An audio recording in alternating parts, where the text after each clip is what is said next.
चरणों में कोटि कोटि नमन। जी जी, खुश रहिए। गुरुजी एक सवाल पूछना था। जी, शरीर से जब आत्मा इस जन्म से निकलते कितने दिन बाद दूसरा जन्म में प्रवेश करती है? जब उसके पाप और पुण्य का हिसाब हो जाता है, जैसे ये निश्चित हो गया कि आपके पाप खत्म हो गए, पुण्य आपने पूरे आनंद से ले लिए, जब पाप पुण्य का हिसाब यमराज कर लेते हैं उसके बाद ही फिर आप आगे जाते हैं किसी अन्य योनियों में। डायरेक्ट ऐसा नहीं कि आप मर गए और डायरेक्ट दूसरा जन्म हो गया, ऐसा नहीं होता। पहले पूरा हिसाब होता है यमपुरी में जाकर के। कितना समय लगता होगा इसमें? किसी का महीने भर में हो जाता है, किसी का साल भर में, और किसी का, अब किसी को बैकुंठ ही जाना है तो उसको सीधा बैकुंठ सदगति, किसी को नर्क जाना है डायरेक्ट वहीं से, वहीं के वहाँ से सबके रास्ते खुले हैं ना, डायरेक्ट नर्क भेज दिया, स्वर्ग डायरेक्ट स्वर्ग भेज दिया।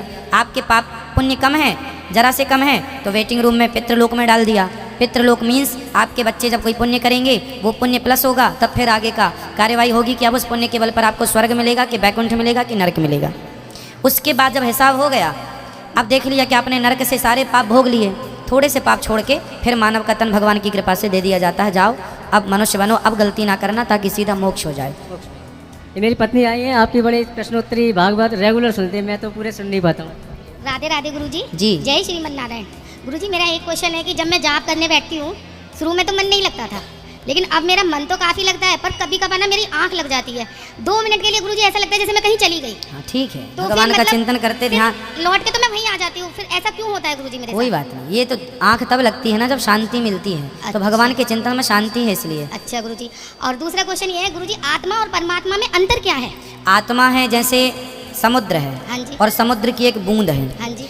तो बिंदु हो गई आत्मा और सिंधु हो गया परमात्मा।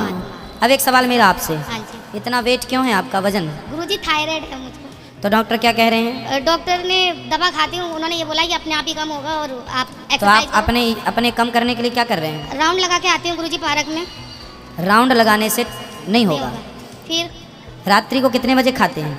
ये आते हैं गुरुजी 10 साढ़े 10 बजे, फिर जब भी खाना बनता है जब भी खाते हैं गुरुजी। तो 10 बजे खाते हैं आप? 11 भी बज जाते हैं गुरुजी हमको तो। तब तो सारी जिंदगी आप इससे छुटकारा नहीं पाएंगे। फिर गुरु- आपको इनको खवाना है, रात्रि को आपको नहीं खाना। नहीं खाना। शाम को 6 बजे के बाद कसम खा लो कि शाम को सूर्य अस्त होने के बाद आपके मुंह में कुछ ना जाए, केवल पानी के सिवा, ठीक है गुरुजी। है ना? दूध पीना है दूध पी सकते हैं बस, बाकी आप सुबह केवल सलाद, आपको रोटी नहीं, चावल नहीं, सिर्फ दाल सब्जी और ककड़ी चुकंदर मूली गाजर इनका सेवन करना है। तो गुरुजी हम खाते तो है नहीं, 11 साढ़े 11 बजे तो हम नाश्ता ही करते हैं, चाहे हम 2 पराठे ले लें तो या पराठे कुछ भी खाते हैं। नहीं फिर गुरुजी दोपहर में नहीं लेते हम कुछ भी, 2:30-3 दो बजे से पराठे नहीं भी लेते। इस शरीर के लिए 2 पराठे भी बहुत है, बहुत है ना? आप एक काम करो, आपको ना पराठे ना रोटी ना पूड़ी ना चावल, हाँ जी। सिर्फ सलाद। ठीक है। आपको 2 महीने तक केवल सलाद में जिंदा रहना है। ठीक है 2 गुरुजी। महीने बाद आपका 15 किलो वजन ना कम हो जाए तो कह देना ठीक है गुरुजी।